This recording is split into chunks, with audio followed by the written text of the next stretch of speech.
ఆ తర్వాత 26 కోట్లు ఒకసారి నేను మినిస్టర్గా ఉన్నప్పుడు అప్పుడు 2009లో శాంక్షన్ చేయడం జరిగింది. దాని తర్వాత ఆ వర్క్ టెండర్ పిలిచి గత ప్రభుత్వంలో దాని పనులు ఎక్కడికక్కడ నిలిచిపోయిన అధ్యక్ష. నేను అదే మంత్రిగా వారిని కృతజ్ఞత తెలియజేసుకుంటూ నేను ఒకటే కోరుతున్నా, ఇది హైదరాబాద్కి వెళ్ళి వచ్చే డ్రైనేజ్ వేస్ట్ వాటర్ అయినా మా ప్రజలకు వేరే ఆల్టర్నేట్ లేదు. ఇరిగేషన్ వ్యవసాయం చేసుకోవాలంటే కొండపోచమ్మకి వెళ్ళి బస్వాపూర్కి వెళ్ళి అక్కడికి వెళ్ళి చిట్యాల వరకు అలైన్మెంట్ ఫిక్స్ చేసిండ్రు. ఇటు గుండ్రాంపల్లికి వెళ్ళి చౌటుప్పలు దాని ఇది కొండపోచమ్మకి ఆగిపోయింది, బస్వాపూర్ నింపలే. అది వస్తే మాకు గోదావరి నీళ్ళు వచ్చాయి అని మా పరిస్థితి ఏంటంటే ఈ మూసి డ్రైనేజ్ నీళ్ళతోనే వ్యవసాయం చేసుకొని పండిన పంటలు తినే పరిస్థితి లేదు, బయట అమ్ముకొని మళ్ళా వేరే మార్కెట్లో కొనుక్కొచ్చుకొని తినే పరిస్థితి మా మూసి పరిస్థితి. ఆ మూసి నీళ్ళ కోసమే ఇంత పోరాటం చేసాం. కానీ ఈరోజు గౌరవ ముఖ్యమంత్రి గారు మూసి దాన్ని ట్రీట్మెంట్ చేసి దాన్ని చేస్తున్నాడు, అదొక సంతోషకరమైన వార్త. మా దగ్గర భూగర్భ జలాలు ఎక్కడ బోర్ వేసినా 1000 ఫీట్లు వేయాలి, వేస్తే ఎల్లో కలర్ వాటర్ వస్తుంది అధ్యక్ష.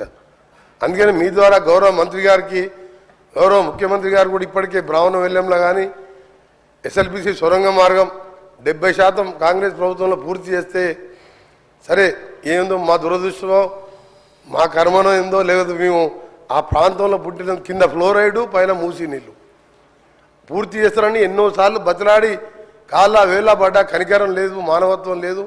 సొరంగాన్ని పండబెట్టిను బ్రాహ్మణ వెల్లంలో ఈ 11 నెలలనే మీ మంత్రి గారు డిప్యూటీ సీఎం గారు వచ్చి నీళ్లు వదిలిపెట్టను. 2 డేస్ బ్యాకే 37 crores ల్యాండ్ ఎక్విజిషన్ కూడా రిలీజ్ చేసిండ్రు. నెక్స్ట్ వీక్ మళ్ళీ ఒక 35 కోట్లు ఇచ్చి లెఫ్ట్ కెనాల్ ఆ తర్వాత రైట్ కెనాల్ కూడా పూర్తి చేస్తామని మంత్రులందరూ కూడా హామీ ఇచ్చిన అధ్యక్ష. ఇది చాలా ఇంపార్టెంట్. ధర్మారెడ్డి పిల్లాయిపల్లి కాలువ మా గౌరవ శాసనసభ్యులు వీరేశం గారు చెప్పినట్టు కనీసం మూసి ట్రీట్మెంట్ అయ్యే వరకు బస్వాపూర్ పూర్తి చేసి అలైన్మెంట్ కూడా ఫిక్స్ అయింది. అది కూడా బస్వాపూర్ నింపితే భువనగిరితో పాటు గోదావరి నీళ్ళతో వ్యవసాయం చేసుకోవాలి, ఈ డ్రైనేజ్ నీళ్ళతో కాదు. దీన్ని కృష్ణాలో కలిపి ఫ్రెష్ గోదావరి వాటర్ దాకా సీఎం గారు ప్లాన్ చేస్తుండ్రు. అది చాలా మంచి ఐడియా. మా నల్గొండ ప్రజలల్లో ఇక మేము బతుకుతాం రా 60-70 ఏళ్ళని ఆశ వచ్చింది. 10 ఏళ్ళల్లో 7 లక్షల కోట్లు తెచ్చి నల్గొండ జిల్లాని 70% పూర్తయిన ప్రాజెక్ట్ అని పక్కన పెట్టిను. అందుకని ప్రజలు కూడా మన ఎన్నికల్లో సరిపోయిన బుద్ధి చెప్పి ఎక్కడ డిఫెక్ట్ రాలే, ఒక్క దగ్గర 2-3 వేలతోని ఏకలింగం గెలిచిండు తప్ప. అందుకని మాకు అందరూ 60-70 వేలతో గెలిచినాం, 60-70 వేలతో గెలిచినాం అధ్యక్ష, 60-70 వేలతో గెలిచినాం. ఎందుకు గెలిచినాం అంటే సార్ కరెక్ట్ వాస్తవాలు చెప్పాలి సార్. 60-70 వేలతో ప్రతి ఎమ్మెల్యే నామినేషన్ వేస్తే 60-70 వేలతో గెలిచినాం. నల్గొండ పార్లమెంట్ సభ్యుడు భారతదేశంలో సౌత్ ఇండియాలో 5,75,000 ఓట్లతో గెలిచిందంటే మా ప్రజలు గత ప్రభుత్వం మీద ఎంత కసిగా ఉన్నారో అది ఎగ్జాంపుల్ సార్ దగ్గర. అందుకనే మీ ద్వారా మా మంత్రి గారిని ఫైనాన్స్ మినిస్టర్ గారిని గౌరవ ముఖ్యమంత్రి గారిని గ్రీన్ ఛానల్లో నల్గొండ జిల్లా అంటే ప్రపంచ పటంలో ఫ్లోరైడ్ నీళ్లు మూసీ నీళ్లతో దుర్భర పరిస్థితిలో బతుకుతున్న జిల్లా. మీ ద్వారా వీళ్ళందరికీ రిక్వెస్ట్ చేస్తున్నా, మా మంత్రులందరూ కూడా సహకరించండి. 40 లక్షల మంది మా ప్రజల జీవితాలను కాపాడాలని పిల్లాయిపల్లి ధర్మారెడ్డితో పాటు గోదావరి నీళ్లు గంధమల్ల ప్రాజెక్టు పైన మల్లన్న సాగర్ నిండా కడుపు నిండా 50 TMC నీళ్లు దాచిపెట్టుకున్న అధ్యక్ష. 20,000 పెట్టి రిజర్వాయర్ కట్టిండు. ఒక్క స్లూస్ పెడితే గంధమల్ల కడితే అధ్యక్ష, నేను రైతుల గురించి మాట్లాడుతున్నా. గంధమల్ల రిజర్వాయర్ ఇట్లా గంధమల్ల రిజర్వాయర్ ఒక 3 నెలల పని అధ్యక్ష. టెండర్లు పిలిచిండు గంధమల్ల రిజర్వాయర్ టెండర్లు పిలిచి టెండర్లు క్యాన్సిల్ చేసిండు. సింగూరుకు 4,000 కోట్లు పైకి తీసుకుపోతుంటారు. మేమేం పాపం చేసినాం నల్గొండ జిల్లా వాళ్ళం? గంధమల్ల విజిట్ ఒక 800 కోట్లతోని 1.5 TMC కెపాసిటీ 1.5 TMC కెపాసిటీతోని 1,50,000 ఎకరాలు ఆలేరు కాన్స్టిట్యుయెన్సీ లో మాకు నీళ్ళు వచ్చాయి అధ్యక్ష. దయచేసి మీ ద్వారా మా మంత్రులందరికీ గౌరవ ముఖ్యమంత్రి గారికి డిప్యూటీ సీఎం గారికి ఉత్తమ్ కుమార్ రెడ్డి గారికి మిగతా మంత్రులు సహకరించి మా జిల్లాకు అందరూ అండగా ఉండాలని చేతులెత్తి నమస్కరిస్తూ మీకు ధన్యవాదాలు తెలియజేస్తున్నాం అధ్యక్ష.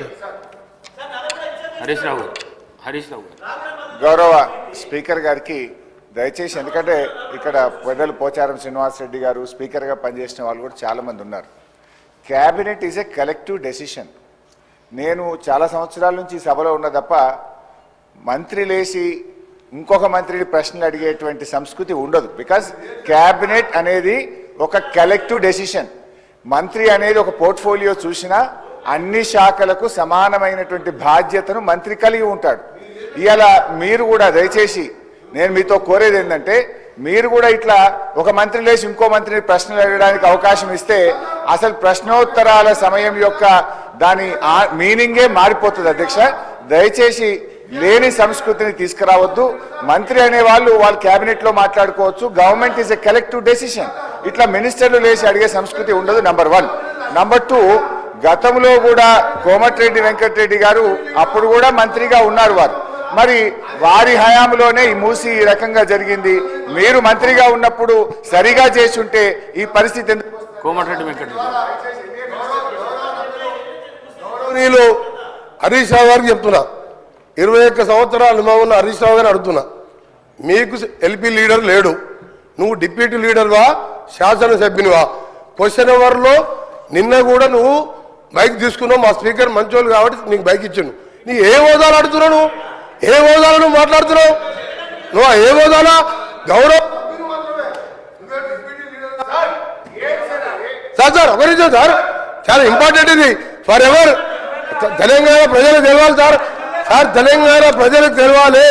తెలంగాణ ప్రజలకు ప్రతిపక్ష నాయకుడు సంవత్సర కాలంగా సభకు రాకపోవడం ఈ సభనే కాదు, తెలంగాణ ప్రజలని అవమానపరిచినట్టుగా ప్రజలందరూ అనుకుంటారు. అధ్యక్ష, ఈయన డిప్యూటీ లీడరా సార్? ఈయన కార్యవర్గం ఏర్పాటు చేసినా ప్రతిసారి ఈయన గెలిపిస్తున్నాము అంటే మిమ్మల్ని అడ్డలేడు. ఆయన అడిగే హక్కు లేదు. ఆయన మామూలు ఎమ్మెల్యే మాత్రమే.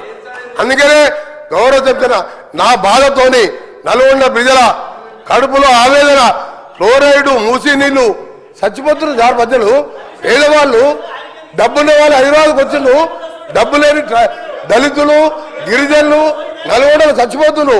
అంత కనికరం లేదు సార్ వీళ్లకు. ఎస్ఎల్బిసి సొరంగం 70% పూర్తి చేసాం. ఇరిగేషన్ మినిస్టర్గా ఉండి ఒక్కసారి సొరంగం రాలే. ఆయన నల్గొండ గురించి కానీ నా గురించి మరి మాట్లాడే హక్కు లేదు అధ్యక్ష.